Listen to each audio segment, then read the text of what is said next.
This is the Conscious Radio Network.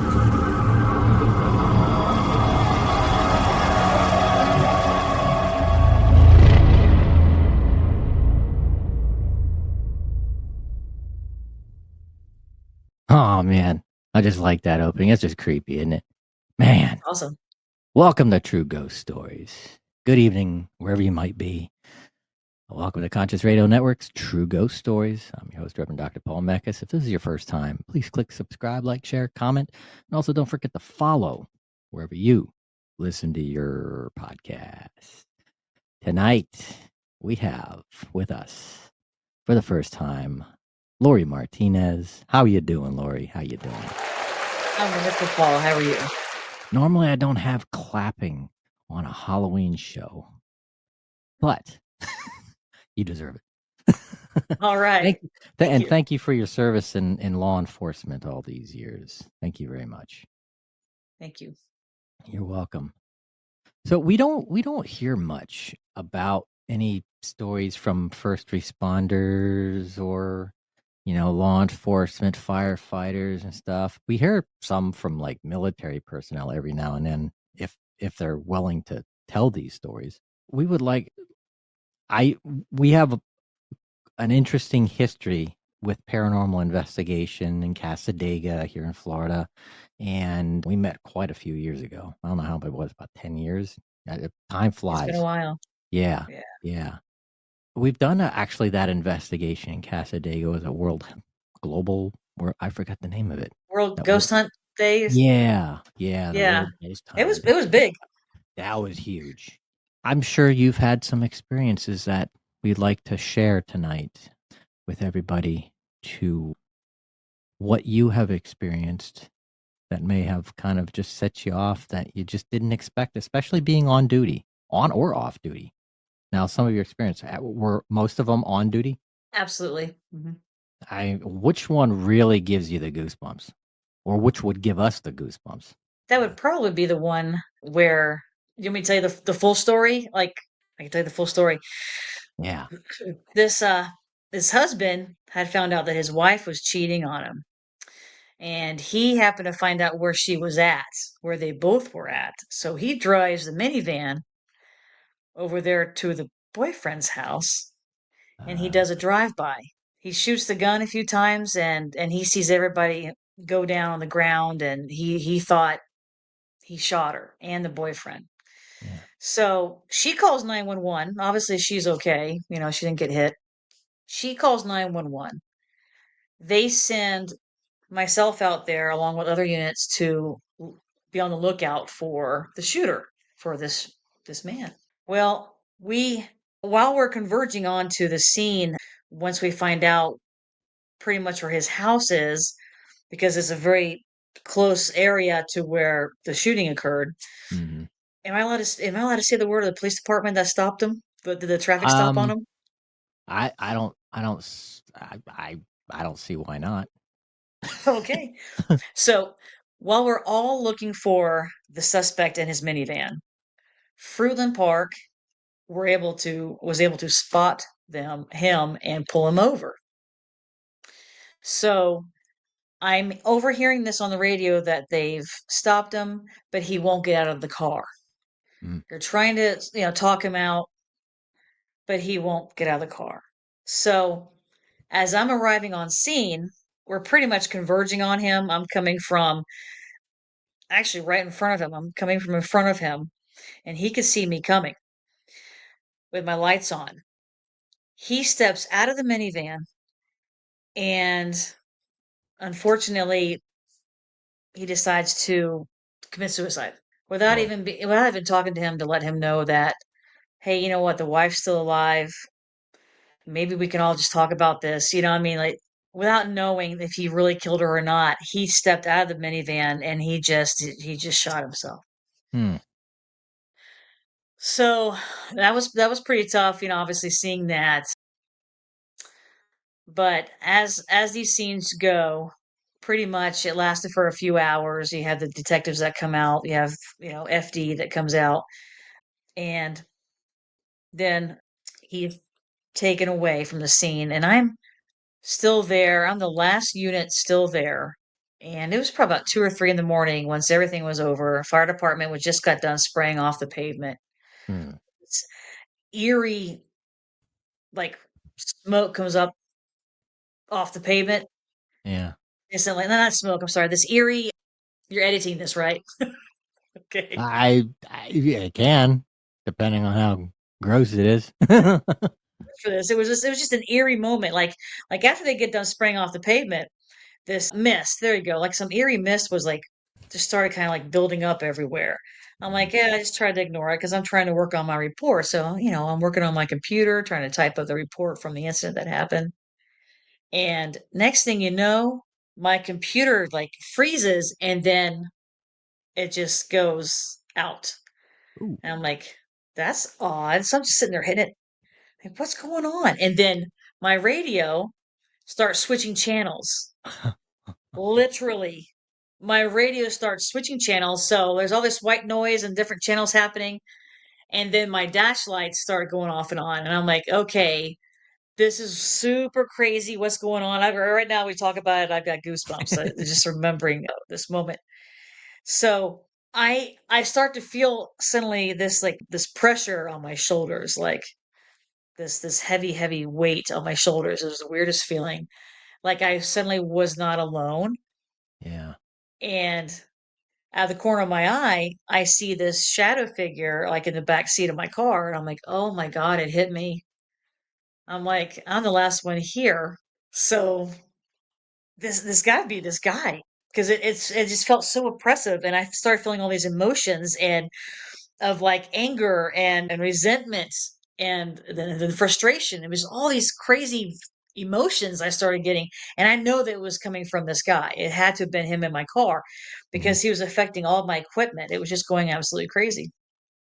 So, literally, after a few minutes of this happening, I mean, what can you do when you start thinking as a cop? You're like, okay, well, I can't just drag this guy out of my car, right? Because there's Yeah. nothing to really grab onto. I can't. I've been telling him to get out. He won't get out because I Yeah. can kind of see him out of the corner of my eye. He's in the back of my car. I'm asking him to get out of my car. He won't get out of my car, and everything's going crazy inside my car. So I start to try to collect my thoughts, and I'm like, okay, let's think scientifically about this. Let's think. What was happening at the moment where right before he killed himself? He was all the emotions he was feeling, and where was he heading? Let's look at the car. He was heading back home because he was only a few blocks away. He almost made it home before Fruitland Park stopped him. Yeah.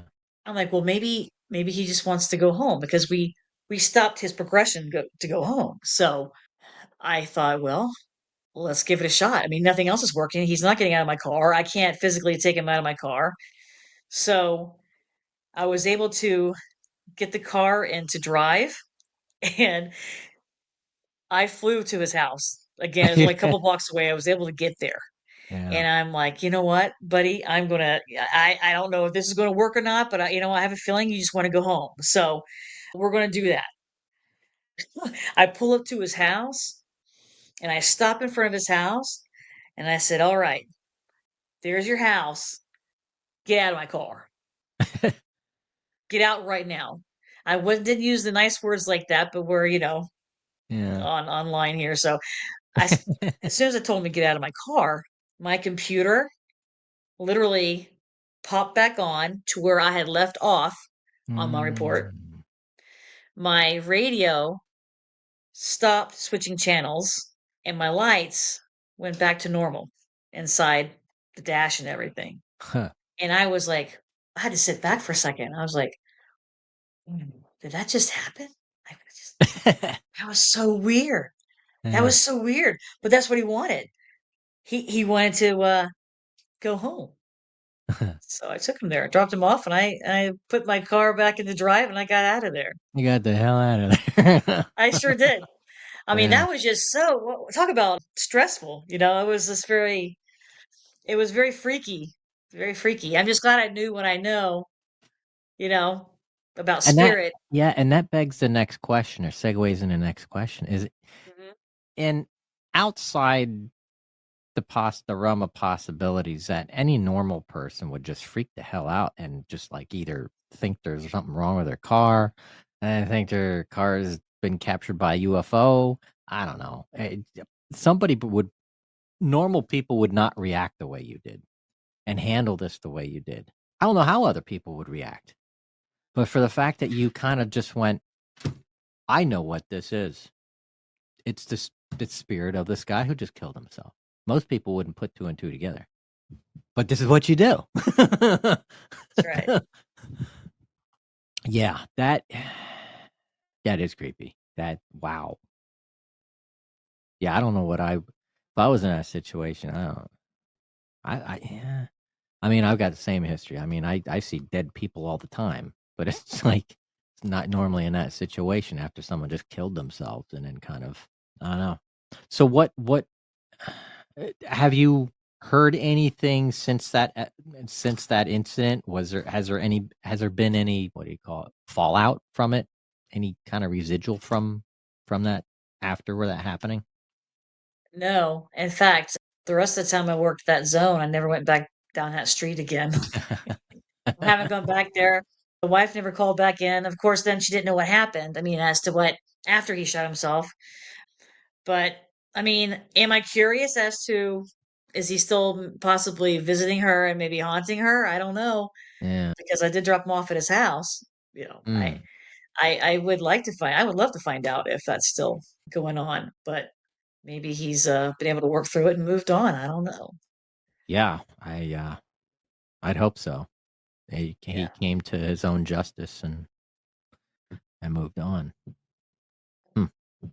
That's the one that kind of sticks out, but there was, without having to give too many details and stuff like that and putting two and two together.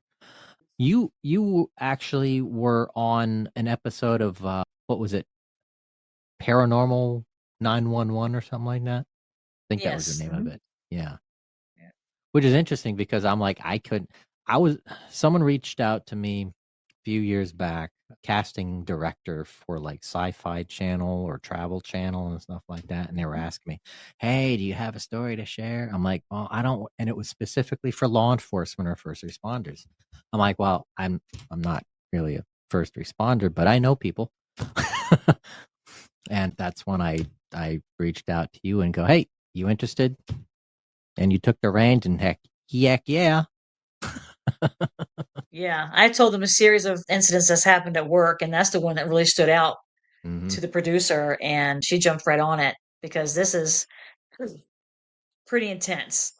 Yeah. It was a pretty intense situation. But yeah, I've been very blessed that pretty much my whole life I've known what spirit was and you know how to feel them and feel that energy and communication and so it's but for that I was not expecting. I've seen a lot of death. I'm obviously in law enforcement and Yeah. first responders, you see a lot of death, but rarely, if not ever, will one jump in your car and instantly start affecting your equipment. I mean, yeah, that was definitely I was not expecting that whatsoever. I was Whatsoever. probably, when you think about it, you probably figured that would be the safest place to hide out for a little while and kind of like for him to kind of, I don't know, it's a lack of a better word, vent, decompress. No pun intended, but decompress and kind of just, and you being the last one there, it's like, what? It's really the only, just seems logical. Very interesting to how it happened, but yeah, Yeah, yeah, definitely. Definitely creepy with the mist and everything, and then suddenly your stuff yeah. goes crazy on your that was pretty wild. That was a wild moment. Now there has been others. There's a lot. There's quite a few other stories that you don't have to tell all of them, but there's what would be another one that kind of sticks out with you? You Okay. mentioned one about showing up to, I think it was like a mobile home or something like that, and you thought there was a dog there, but Yes, there was that no dog. That one. this You is tell it crazy. better than I Okay. can. This yeah, that's amazing how you remember that. This was like middle of the day. Yeah. And again, spirit can come into you, you know, day or night, doesn't matter. There's no time and space, right? In the spirit realm.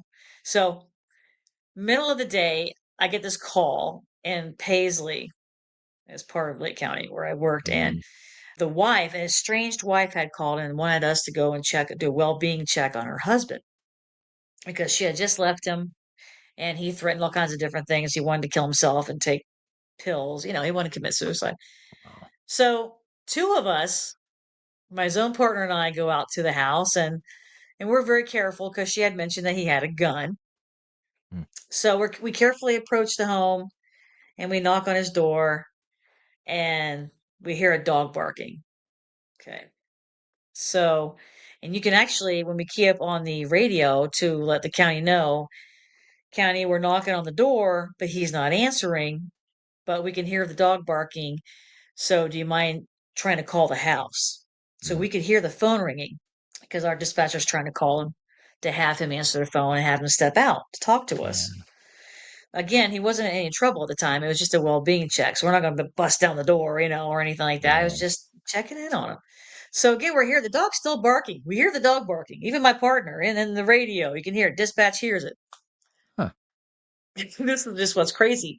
So we're like, okay, well, he's not coming to the door, County. He's not going to answer it because we can hear him walking around now. My partner and I actually heard, if you know trailers very well, anyone listening to this, you can actually hear somebody walking through a trailer. We heard him walking around. He just wasn't coming to the door. The dog's Mm, barking. So we decided to wait for more backup to come, wait for the wife to bring a key because she still had some stuff inside. She still lived there, technically. She had just left. So we back away. We set up a little perimeter around the house and we wait for her to get there with a key. Other units arrive because we know that we're going to have to go in to check on him. Well, about 5 units line up and to make ready to go into the trailer to make entry. And we go in. The first guy sees a cat. Didn't see a dog, but he saw a cat. mm, And he was actually one of the canine unit guys. He's like, "Hey guys, close the door behind us because don't let the cat out." Right, 10-4. So go ahead and move. We clear the house. We find him passed out in the back of the trailer next to an empty bottle of sleeping pills. whoa. He's been sleeping for a little while, and there was a long gun, right next to him, standing up against the wall. So right then and there, it's already confusing to people because they're like, "Hold on a minute, if he's been walking around, but how is that when he's passed out on sleeping pill? This is kind of weird." So we wake him up, the little sternum rub. We wake him up and we take him outside. We sit him down on the front porch and we're talking to him while EMS is on the way. And so we're like, "Listen." We're like completely baffled. We're like surrounding him, like, "Dude, we heard you walking around. And by the way, real quick, where's your dog?"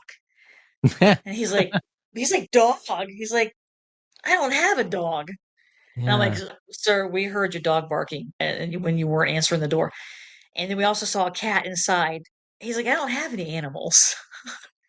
And I'm like, "Are you sure about that?" He's like, "Yeah." He's like, "I Huh. don't have any animals." He's like, "It's those goddamn ghosts." He's like, "They've been following me my whole life." Oh my And gosh. I'm like, "Wow. Okay, you know what? Let me just double check." I walk inside of his house. There's no sign of animal. There's no bowls. There's no food. There's no animal in the house whatsoever. Wow. And that just not only blows my partner's mind because he wasn't a believer, but I would, Mm, he would always make a joke with me because I would always come back on Monday or whatever to talk to him about the ghost investigation or whatever he had that weekend, and he just didn't want to believe it and blah blah blah. But now, middle of the day, my partner, who wasn't a believer, had now seen all of this, completely mind blown, and he's a believer now, that's for sure. But yeah, no animals whatsoever, and you actually could hear them over the comp center radio. wow. Mind blowing. Yes. Huh. Yep. A- And he never, I would assume he never owned an animal or ever had. I would assume it sounded like a big dog, kind of like a German Shepherd type size Yeah, it dog. was. Yes. Like, "Row, row, row, row, row." Yeah. Oh, yeah. It was Yeah. very loud. Wow. It was Yeah. awesome. That is spooky. Spooky, especially middle of the day. I mean, middle of the day, the dispatchers can hear it through the radio. I mean, that is unmistakable. Something that doesn't physically exist, barking, making that noise. Everybody freaking hears it. Yeah, that's huh. And for others, like the other units that were there, to actually see the cat inside and telling the guy in the back of the line, close the door, make sure the cat doesn't get out. I mean, they're all walking around like shaking their heads like, did we see a ghost? They're still, questioning themselves, but Yeah, yeah, absolutely. huh. Yeah. And I guess the cat. What? So you saw the cat? You and one other person saw the cat, right? Yes, the canine guy. Okay. And then after it, I guess the cat didn't get out. I would assume the door was closed, and Correct. then the cat was There's never no seen cat. again. Right. Yeah. The guy Wow. said he didn't have a cat, didn't have a dog, he had no animals. And when I went back through, there was no sign of or trace of any animal in that home. I would have been like, "Do you have a fish?" Is there anything? Right. Nothing. Nothing. Oh man, that is creepy. Wow. Yeah. I'm sure there's a lot of skeptics that might be on the force too. I mean, there's probably a lot of, like you said, you got some officers that just don't, that they're complete skeptics. They don't want to believe it. Probably because one, they've never experienced it other than those that were on the scene that day. But are there? What do you think the percentage is for those are the force that have had an experience compared to those who just don't believe it, never had an experience? I can guarantee you that 100% of first responders have seen or heard something, but majority of them, like the non-believers, they'll shake Hmm. it off like it was their imagination. Mm, Guaranteed, because a lot of them don't like to talk about it. yeah. Everybody who I worked with knew I didn't mind talking about it because I wasn't afraid to talk about it. And I knew what I was talking about, and I love to educate people on spirit, on Mm, energies, and because people fear what they don't understand, what they don't know. So I will tell you that probably about over half, maybe 65, 70% of the men and women I worked with are not believers, but have experienced something, mm, just don't talk about it and don't want people to think they're crazy, or their own partner don't want them to think they're crazy, so they just kind of shake it off and go on to the next call.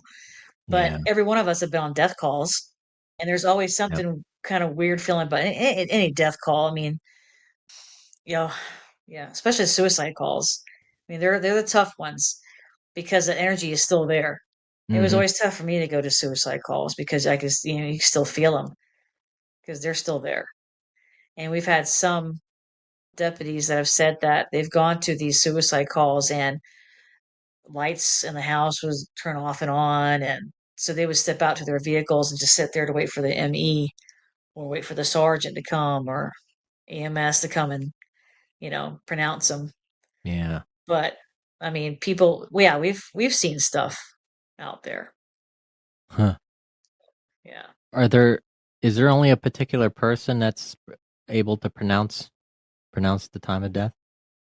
Correct, that's EMS. So they come in and they run a strip on the body. Okay. Are there any suicide calls that you want to talk about? Any details?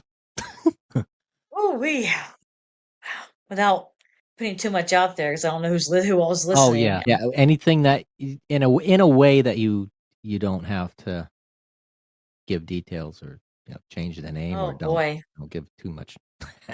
let me tell you, there's been so many.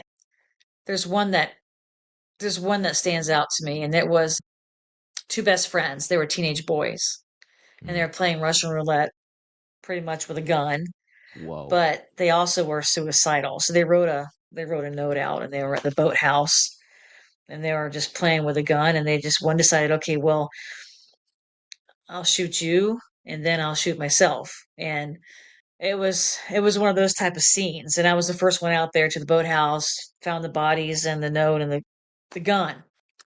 But again, knowing what I know and the history, luckily that I've had, I can and I think they know it too. And you and I are going to have to talk about this one day, like how do they know it? How do they know when you're open and they know that you can hear them or see them? You know what Oh. I mean? It's almost like is it a beacon? Hmm. Or oh, yeah. But anyway, so I get there and the boys are in the boathouse and they're obviously they're gone. So I'm waiting for EMS to get there, waiting for other units to arrive, and I can almost hear them and feel them, and they're so upset. It's like the energy is like it's hard to explain. Regret is almost like Mm. the instant. Every suicide I've gone to, I felt almost like instant regret in the air, along with a very high emotional, intense energy around the home or the room or the garage or what happened or this boathouse. It's like you can almost cut it with a knife. This energy is just so intense, and it's almost like they know you can hear them or feel them because it's almost like they're like all over you. And the boys were like, help. They want help automatically, but you can't help them. And I tried to explain to them, in the back of my mind, because I know they can hear me or feel me, understand me, should I say. Yeah. When I tell them, unfortunately, you're going. It's happened. I can't help you, and that's the hardest thing to say to somebody as a first responder who all you want to do is help people. You know, Hmm. Yeah. and when you can feel these people and tell them that I can't help you. Yeah, give it time. I don't know. I mean, I don't know as the I haven't been over there. I don't know how it Yeah. works, but it's kind of like it's tough. It's really tough being sensitive, I guess you could call it, and working those types of scenes. It's very tough. Yeah. And especially, as mediums and as intuitives. I mean, we've been around this field for a long time. We've kind of we empaths, and we feel all kinds of stuff. And I mean, I do it all the time. People say I'm talking to myself. I'm like, I'm not really. No. And I catch myself doing it all the time. Like,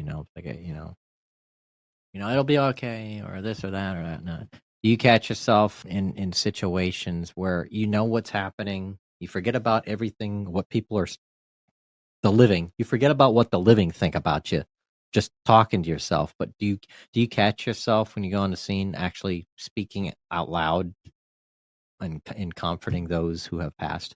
If I'm alone, yes. Yeah. I've also been to other death calls where it's natural death, and it's like, you know what? God bless you on your journey. It's like it, it's almost like a light, almost like a beautiful feeling. You know what I mean? Yeah. Totally different from the scene of a suicide or a murder. Hmm.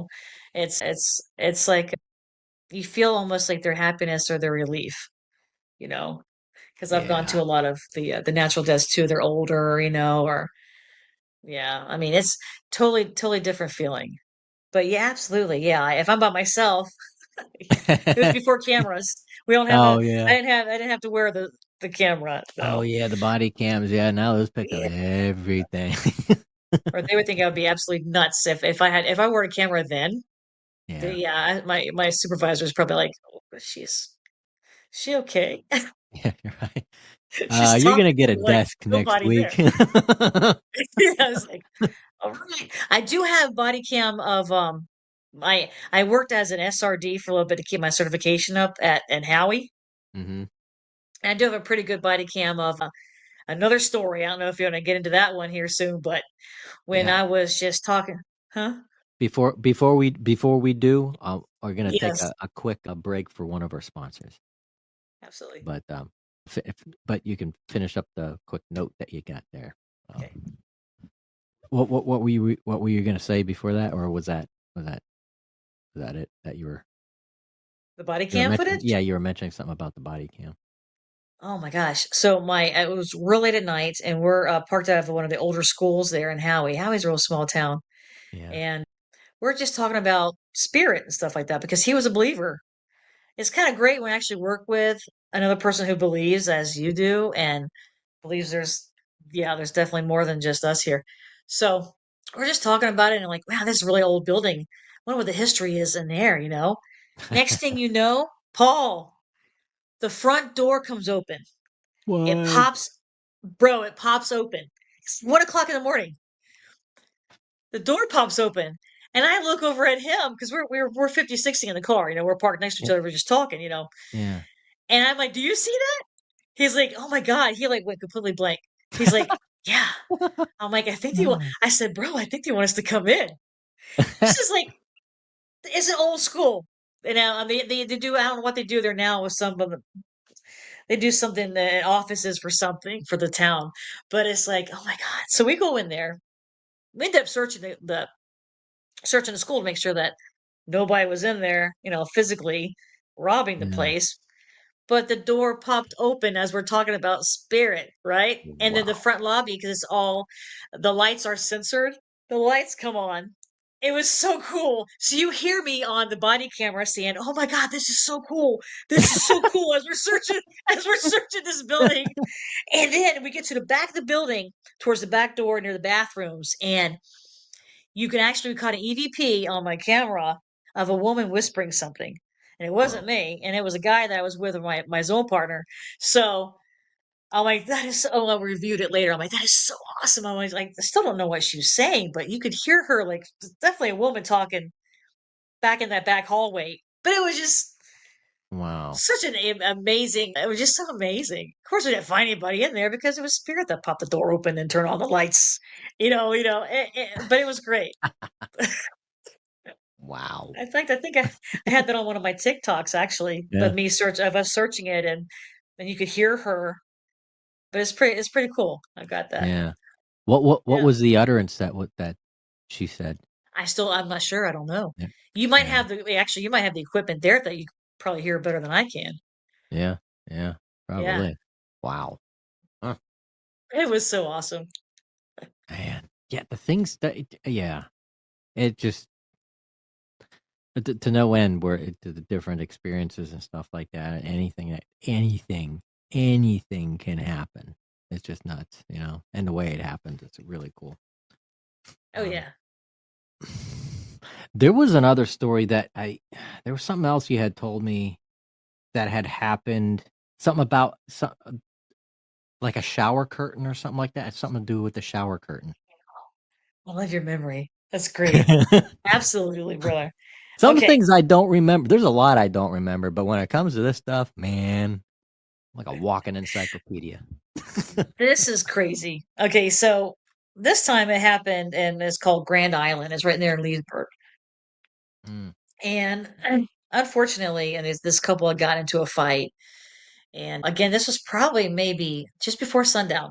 So it wasn't quite dark yet, and wasn't the middle of the day, but it was around sundown. Well, the girlfriend calls 911 saying that the boyfriend just hit her. And so the dispatcher says, "We'll try to get out of the house and meet the deputies in the front yard." So she did.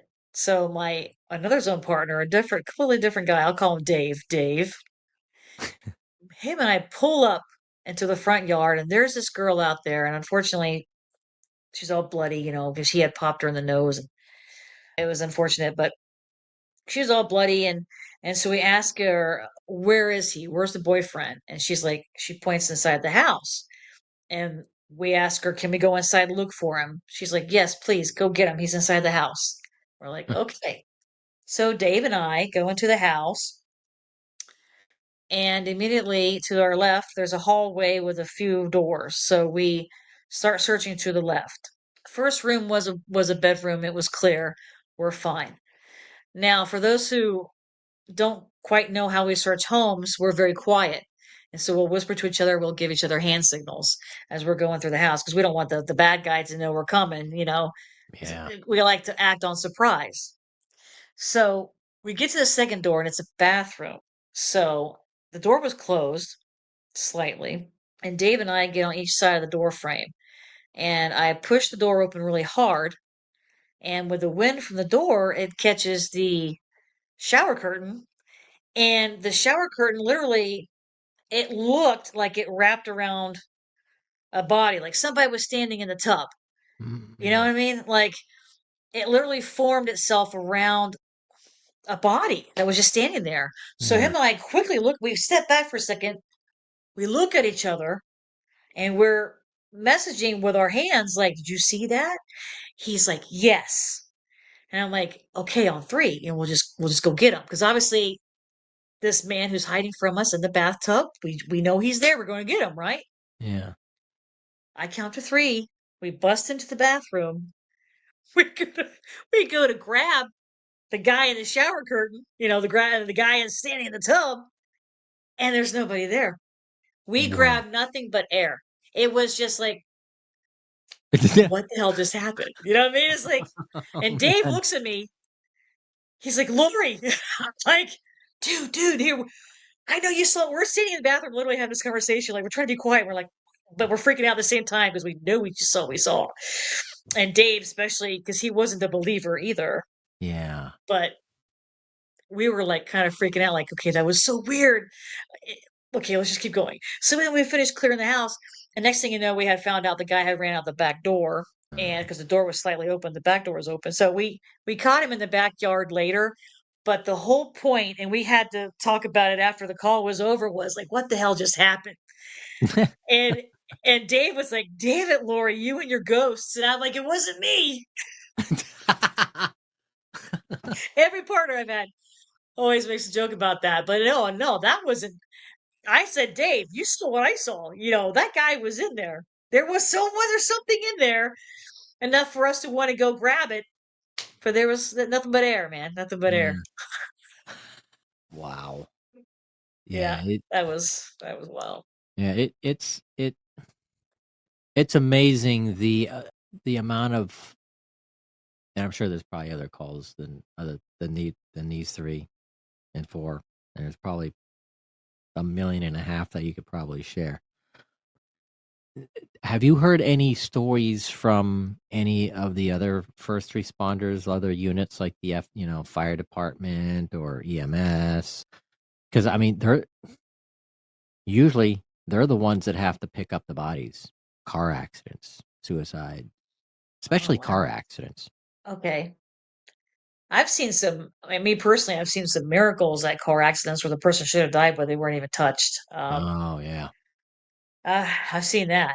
When it comes to some of the guys, like I told you, a lot of the guys that I worked with, and when NFD and EMS, they're the big tough guys who don't want people to think they're crazy, so they don't really talk about it. Yeah. So, yeah, I didn't get to work that closely with them for them to feel comfortable enough to talk to me about it.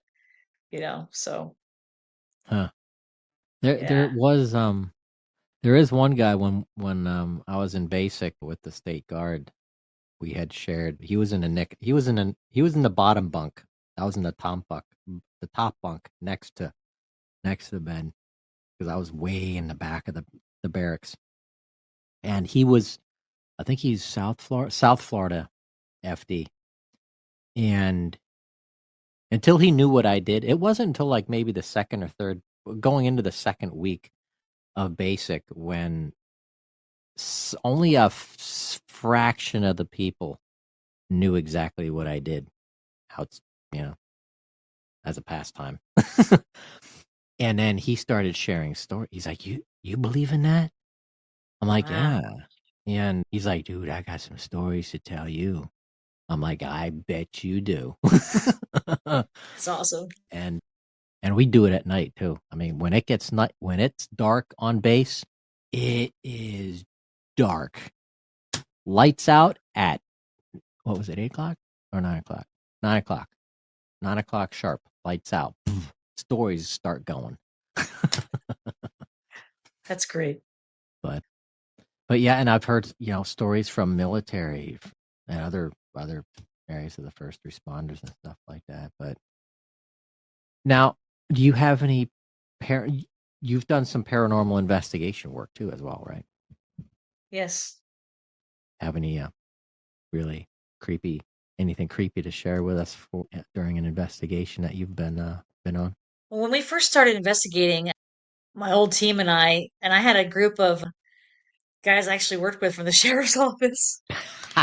It was pretty neat. It's like you were saying, like, sometimes you have some downtime, you just start talking, and like, oh, well, so and so, and you end up connecting with others who are like-minded.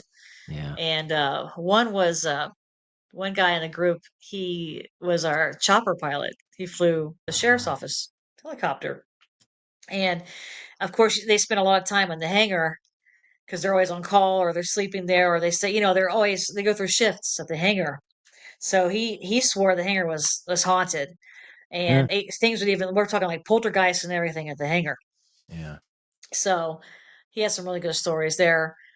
Pete did, but yeah, I mean, pretty when we first started, gosh, back in the early 2000s, we went to this one place in Tavares, and it was pretty active. We had doors that were opening and closing, Hmm. and on when we requested it.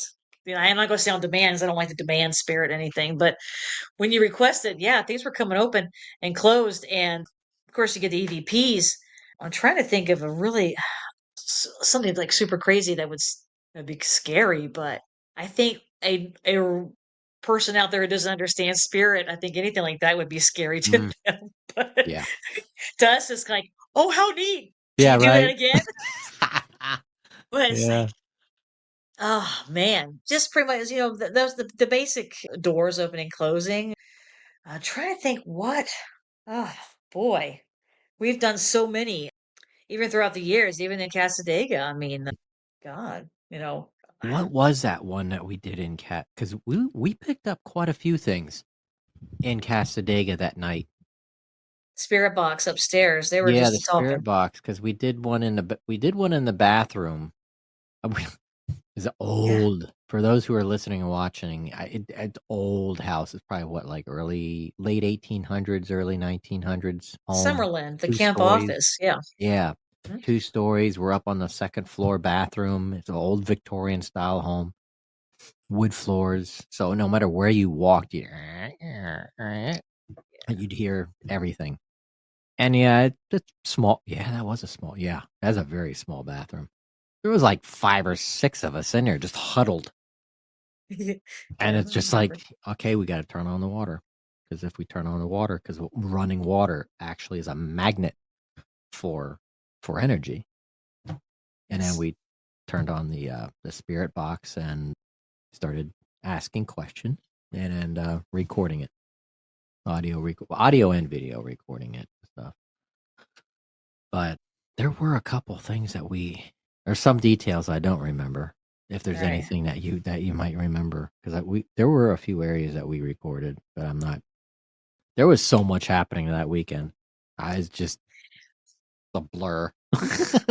It's funny that you mentioned it because if you're friends on Facebook with Casadega, it's actually still on there.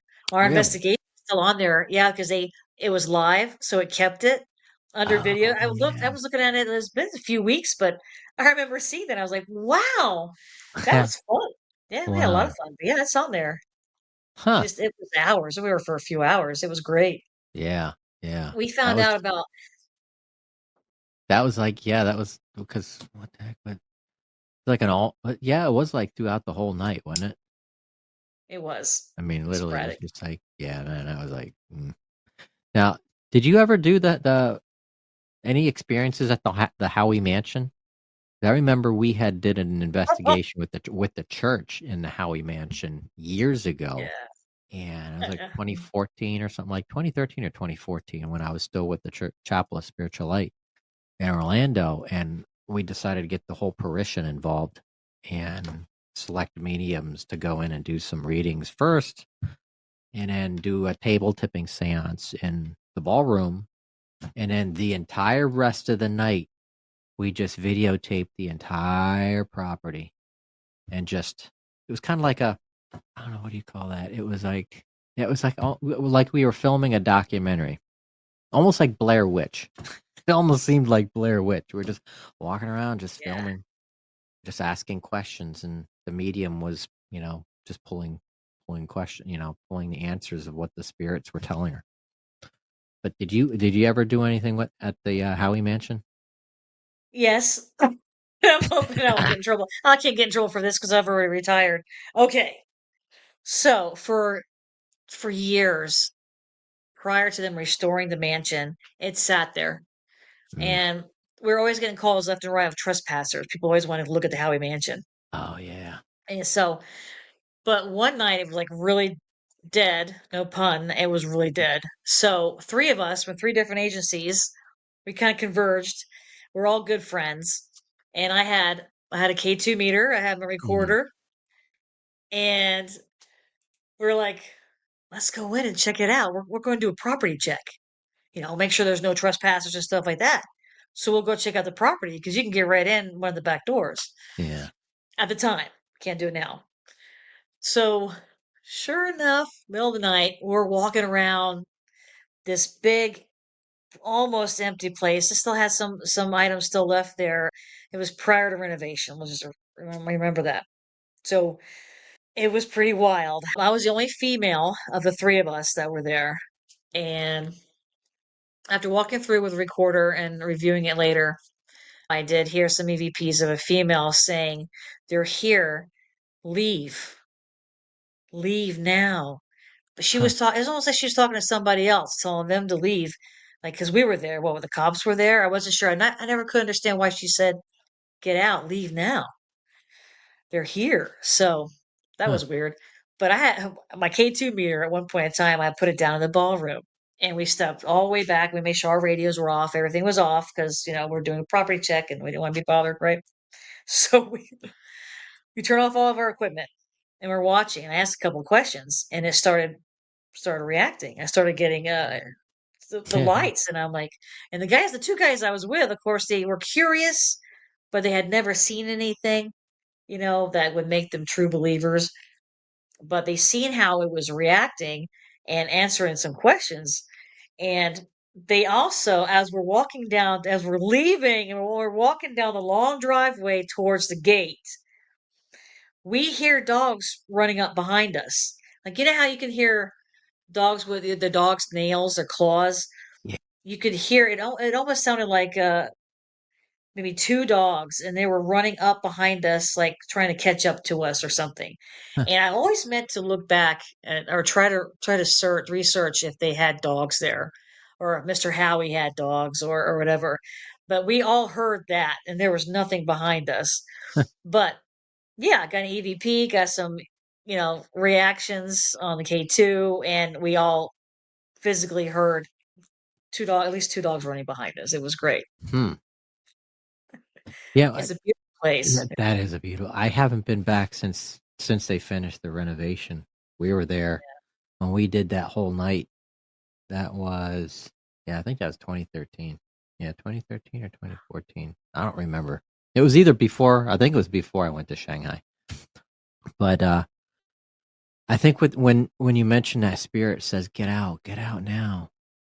That Yeah. kind of it makes me think that the spirit was telling the other spirits there that the living is here, so to speak. There's someone here, get out, and whatnot, and just, yeah, that's what it's, kind of, that's what it seems like. At least that's what I was picking up. Beautiful 'Cause place, though. There's yeah, yeah. And I do remember we all sat on the floor upstairs in the master bedroom, and during one of our first walks, I would have went in as a medium, but I was like, I'm as a case manager, I'm pulling all this data and stuff like that, so I can't share that with anybody. And if I got anything, I wouldn't share it with anybody until afterwards anyway. But as we were doing the walk, we had two of our mediums say the same thing, that there was a child in the bathroom. There was like a bathroom closet type thing, and there was a child sitting on the floor in the corner of the closet in that master bedroom. And they were hiding. They were hiding from someone, something. And I guess one of our mediums was actually having a conversation with this child. It's like, what? And we were trying to consult the child, because I guess the child was scared and stuff like that, and just let him know that it's okay. It's okay. We're not here to hurt you or anything. And I think later that night too. Actually, no, this was the next day. Was it the next day? Yeah, I think this was the next day. Most of everybody left, and me and a couple of the other investigators stayed. Finished packing up our stuff. The sun is coming up, and it's getting into, slowly getting into the mid-morning time. And we're like, let's see if we can. We still have I think we had 2 days and stuff like that. It really was no time limit for us to be on the property because So awesome. there were some caretakers there at the time that knew we were there. So we're like, let's before we leave, let's see if we can capture anything before we call it quits. So me, I guess I could say the name because they don't live in Florida anymore, but me, Justin, and I'll call her Sid. So for those who might be watching, might know who that is, I'll call her Sid. So she goes upstairs into the main hallway that runs from the master bedroom all the way down the entire length of the building. Long hall. And yeah, that's a long hallway. It's like, what?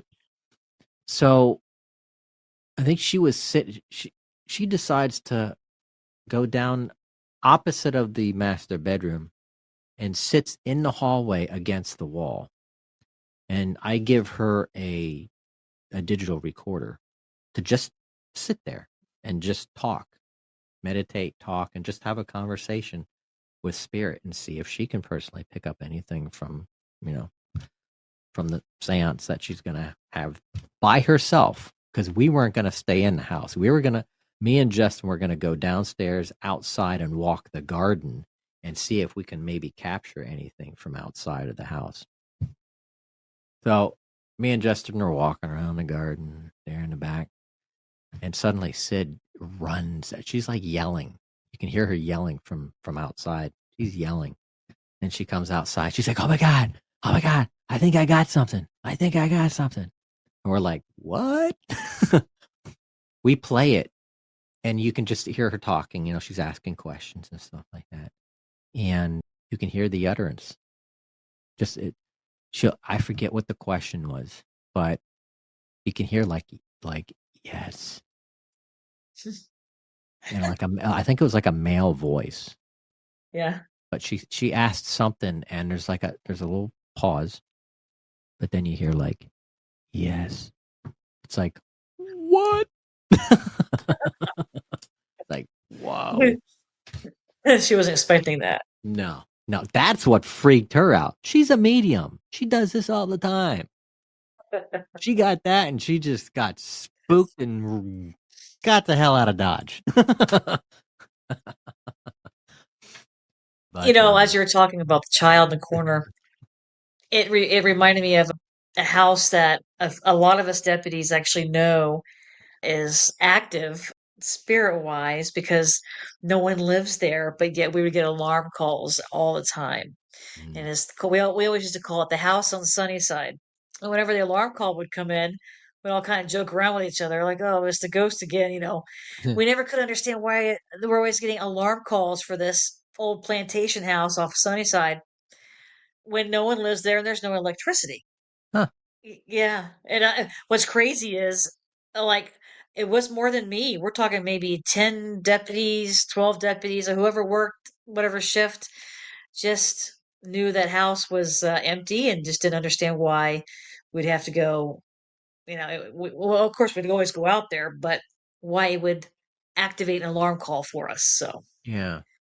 so So yeah, so if there was no electricity, was there an alarm that had some sort of contingency power system or battery or something, or was we it can just never figure it out. some Not even dispatch. phantom? They tried researching it. Yeah, these random alarm calls would come in. Huh. So my zone partner and I, a different zone partner, another female, her name was Lisa. We decided that's it. Next time we're going to take a recorder out there and we're going to see what's going on. We couldn't get in, but it was this beautiful plantation home with a wraparound porch and everything. A very pretty place. And unfortunately, it was not lived in for a while, but there was family next door who would watch it. Were kind of the caretakers of the house and the property. Mm. But I know we're probably running short on time, but I just want to tell you this story real quick. So sure enough, I kept the recorder in the car, and the alarm call goes off. So Lisa and I go out there. It was early one morning. It was cold outside. We parked our cars at the end of the driveway, which you couldn't because you couldn't get onto the property with your vehicle. It was all blocked off. So we're walking up the long driveway up towards the house. I turn on my recorder and we start walking around the porch. And we're walking around, everybody okay? We're asking basic questions. Anyone need, law enforcement? We're here, everything okay, et cetera, et cetera. I get back to the car and I hit play.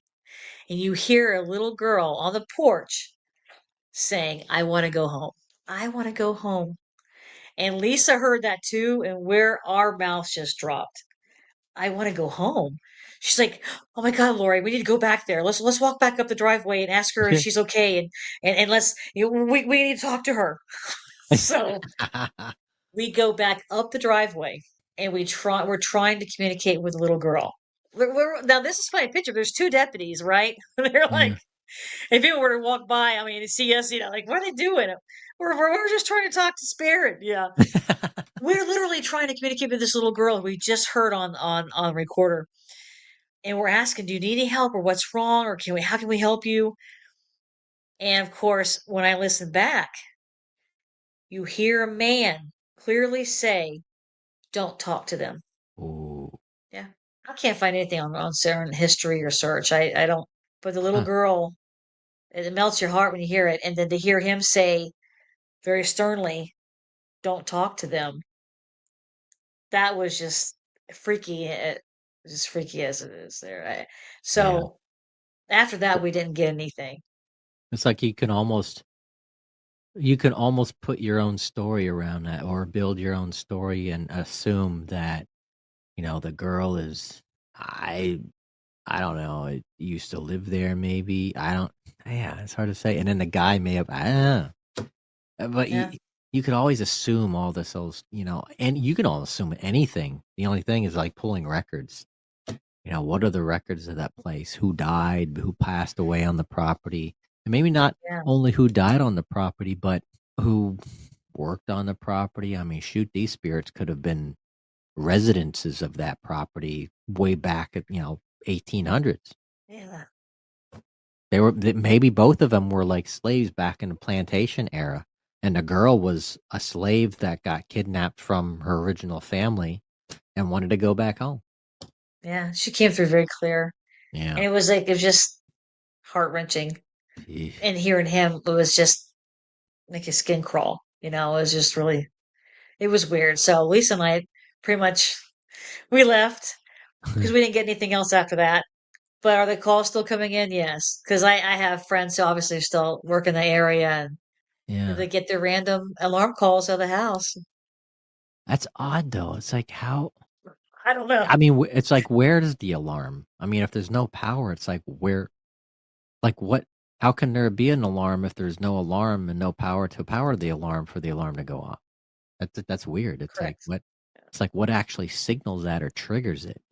That's just Yep. hmm, It's secure. Like every time we go out there, the house was secure. So yeah, it was just almost like it was calling to have a visitor. You know what I mean? It was like yeah, really weird. yeah. It's like the house has eyes. The house is alive in and of itself, and it's like, hey, we're having a party. Alarm goes Send a off. couple of cops out. Yeah. Yeah, it's wild. Man. Wow. Lori, thank you. Thank you for sharing your experiences with us here during these special moments of every year during the month of October as we get closer to Halloween. But we don't know who's going to be the first place winner of the spookiest episode. That is yet to be decided because not all episodes are in yet. So we shall find out. And yeah, this was spooky. I mean, this is definitely spooky. So, but yeah, I appreciate it, Lori. Thank you, my friend. Thank Absolutely. you. Thank you much. Keep me posted for any more experiences, because I mean, you're a sensitive as well, an intuitive and sensitive, and have been through some, your fair share of work and stuff through Casadega and stuff. So if there's any other stories and stuff like that you'd like to share and whatnot next year, during next year's show and stuff, and Okay. but yeah, cool. But Thank you for having me. you were very, very welcome. Very welcome. We definitely got to catch up on some other stories and stuff like that, either after the show or later on in time. But I will also let our audience go, because I wouldn't say we're over, because there's no such thing as over unless it's hours and hours. But Right. other than that, I'll let our audience go, and everyone have a very, very wonderful night, and thank you for watching Conscious Radio Network's True Ghost Stories. Until next time.